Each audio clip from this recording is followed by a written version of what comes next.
Welcome in this very special explainer from the Salon. We are going to be digging into something absolutely fascinating, the future of consumer culture. So today, we're breaking down the 2025-2026 China Consumer Observation Report. Now, this research comes from a real leader in marketing data, Mining Lamp Tech's Miaozhen systems. And it gives us this incredible forward-looking view into one of the most dynamic markets on the entire planet. That report really tackles that million-dollar question, doesn't it? What do modern Chinese consumers actually want? Their behavior can seem so contradictory sometimes. People will save like crazy on one thing and then turn around and splurge on another.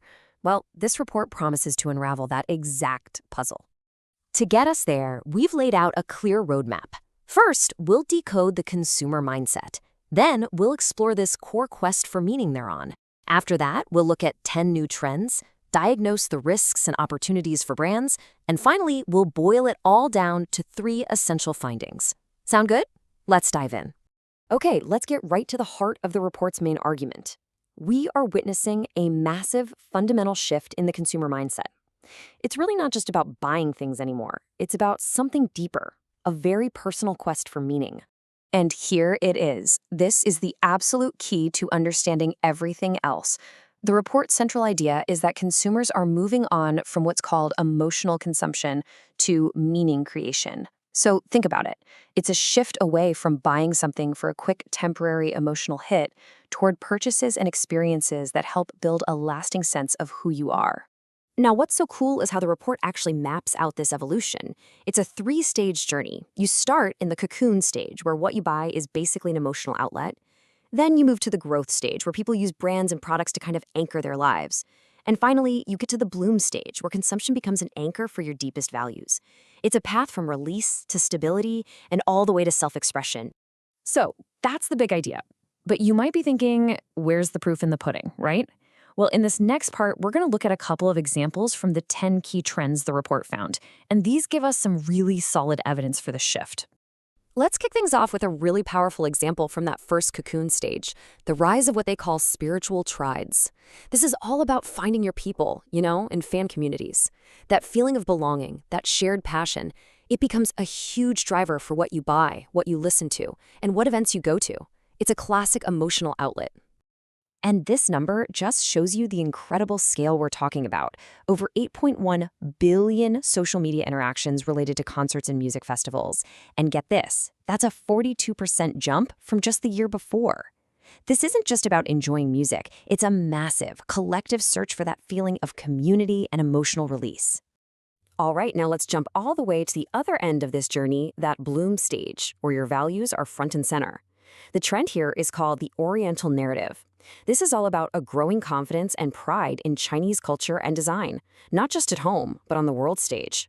And if you want a data point that proves it, look no further than this.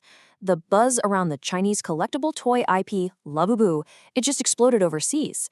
We're talking a 395% year-over-year increase in social media volume.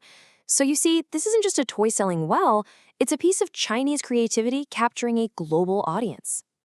And this quote from the report just nails it. It says it all. It's no longer enough for brands to just ship products overseas.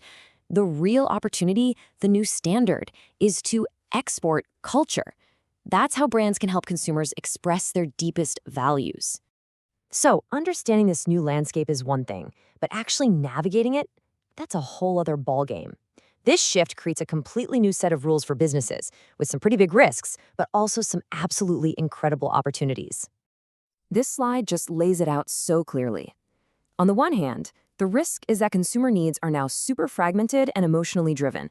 That means traditional one-size-fits-all marketing, it's pretty much dead in the water. But look at the flip side.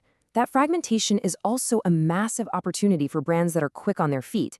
The key is to respond to these niche tastes, not by guessing, but by co-creating with them, through things like IP collabs. It's about genuine partnership. Every risk is really just the other side of the coin.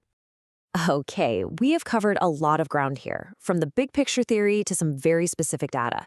So now let's bring it all home and distill this entire report into 3 essential findings for you. First, and most importantly, the core motivation has changed. The decision of what to buy is no longer just about getting a temporary emotional fix. It is now fundamentally about a deeper, more lasting search for personal meaning and identity. Any brand that doesn't get this is already falling behind. Second, remember, this is not a static state. It is a journey. Consumers are constantly evolving through those 3 stages we talked about: cocoon, growth, and bloom. It's so important for brands to understand where their audience is on this path so they can engage with them in a way that actually resonates. And finally, here is the big strategic takeaway. Yes, the market is more fragmented. That is a challenge. But for smart, agile brands, this fragmentation isn't the problem. It's the entire game. It unlocks these huge opportunities in niche markets and through co-creation. The future really belongs to those who don't just sell to their customers, but build with them. And that's our breakdown of this incredible report. I really hope it gives you a clearer picture of this changing consumer landscape. From all of us here at the Flotao Salon, Chao Chi Shalon, Manian Singlong, Flotao Salon, wishing you a prosperous year of the horse.